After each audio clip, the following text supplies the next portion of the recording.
Hello guys, welcome back to the channel. My name is Ash and I'm a Silver Reaper. A lot of people kept asking me about my PvE build that I use, so I'm here to tell you about it. So in open world, I use survivability build. That means something that makes me survive anything the game throws at me. That means I'll be able to survive champions and mobs and keep on dealing damage at the same time, and there won't be a problem. And open world builds aren't the best for DPS, but trust me, you're gonna do a lot of damage, like a shit ton of damage, but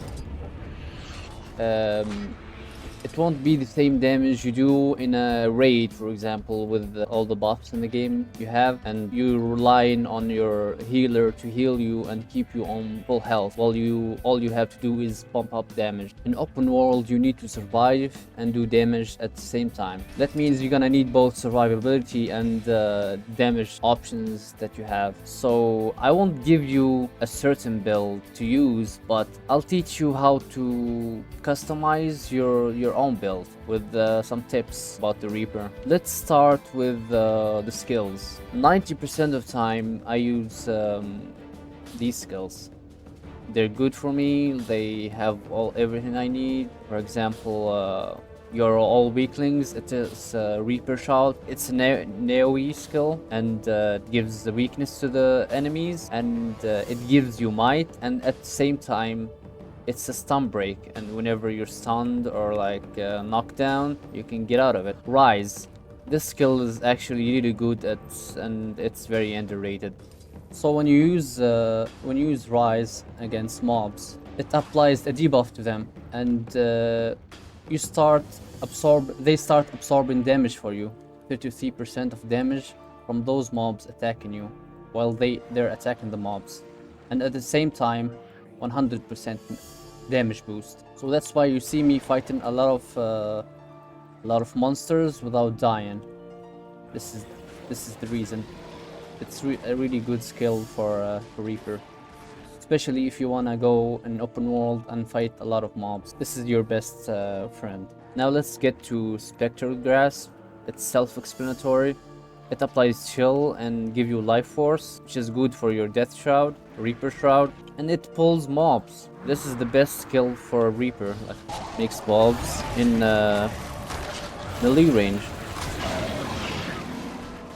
Now let's get to the chill to the bones. It's a Reaper shout, have a good damage, and freezes enemies. They're like stunned for 2 seconds and 3 seconds if you're in melee range with the mobs, and it gives you a lot of boons like fury, quickness, and stability and might. So this is really a good skill for fighting groups of mobs. I either use this when I know I have a lot of enemies surrounding me, or when I'm fighting a champion, I swap it out to the flesh golem because it have more toughness than me, and it will tank champion for me. In Guild Wars, when your pet have more toughness than you, the mobs will attack it first. This applies to a ranger or like any type of class that have a minion, like engineer, the mechanist. But most of the time I just use chill to the bones because it's really satisfying, and it have a break bar damage too. And the reason I use a lot of shouts on my build is because of trait augury of death. When shout siphon health, that means whenever I use a shout, it siphon health for me, and it's kind of like a vampire build. And the healing skill, I use the Your Soul Is Mine. It heals me and give me life force depending on the number of enemies I hit, and also it have a little damage, and since it's a shout, it siphons damage, it siphons life force, and siphon health for me. I sometimes use Signet of Vampirism for more lifesteal, or if I'm fighting enemies that have lot of condition damage, I use Consume Conditions. And if I want passive life stealing and healing, I just go with the Blood Fiend. This is why I told you I'm gonna show you how to customize your build, because it depends on you and your playstyle. So don't just blindly follow a certain build. You can always change stuff. Now let's talk about specs, and let's start with the Reaper spec. I use Augury of Death.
We're getting healed, so you don't really need a damn healer, and it basically gives us a second health bar and like a second life. We didn't die, we activated Reaper Shroud instead. Now for runes, I personally use the Mad King runes just for aesthetic reasons. I don't think you really need to worry about runes in open world, but I chose these runes because it's my aesthetic. I use Raven Reaper and it summons ravens. But you can use cheap options like Rune of Strength, because you can get a lot of might and upkeep it. So most of the time when you're fighting, you're gonna have a whole stack of might. Or you can use the Rune of the Eagle. It's a good option. A lot of guides will tell you to use Rune of the Scholar, but there's no way you're gonna have above 90% of health in open world while like you're fighting mobs and you're fighting champions and like doing bounties and stuff. So in my opinion, it's a waste of gold. And you should only use Rune of the Scholar if you're doing raids or fractals or dungeons, because like you have a healer with you that keeps your health up. Armor, I have full berserk gear, except 2 pieces assassin to bump my critical chance to 75. To have 100% critical chance when I have Fury, which gives me 25% critical chance. And also keep in mind that I have a Jade Bot Core tier 10 that give me 235 vitality. And for weapons, I use Staff and Greatsword. On Staff, I have Superior Sigil of Strength to give me more might, and Superior Sigil of Luck just for fun. On Greatsword, I have a Superior Sigil of Force for 5% damage and 7% of critical strike from Sigil of Accuracy. I have my beautiful Twilight here. which in my opinion the coolest greatsword in the game, and my staff Nevermore, which just looks so amazing. Some people say it's looks basic, but I think it's really looks cool, especially with the raven that comes with it. Now I will explain the combo system in Guild Wars 2 a bit to not make the video even more long, because it deserves a video by itself. This system involves combining different types of skills to create powerful effects during battle. These combinations can lead to various outcomes such as enhanced damage, healing, and even stealth, and more. There are several types of combos, including projectile finishers, blast finishers, leap finishers, and will finishers, and skills that reflect or convert conditions and boons. I can talk about it for a long time since it involves a lot of types of combos like Thief. Like Thieves can leap off smoke fields to get invisibility. Reaper have some combo fields like Nightfall on Greatsword, for example. You can swirl on this combo field, so your swirl attacks will have a leeching effect, or auto attack your staff through it to have leeching attacks, or leap through it to have a dark aura. That's about it, guys. I went through as much info as I can squeeze in this video, so if you think I missed out on something, comment it down below so new players will learn from you. I didn't go through the Reaper Shroud skills because they're self-explanatory and I can make separate video about it. We're nearly close to our 250 subscribers milestone, so I'm very excited for that, and so happy for like this progress in a short time, and I want to thank you all for the support, and I'll keep on improving the quality of videos and popping out content. Make sure to like the video if you watched it till here and you enjoyed it, and subscribe if you aren't already to help me out. So I see you next time. Bye bye.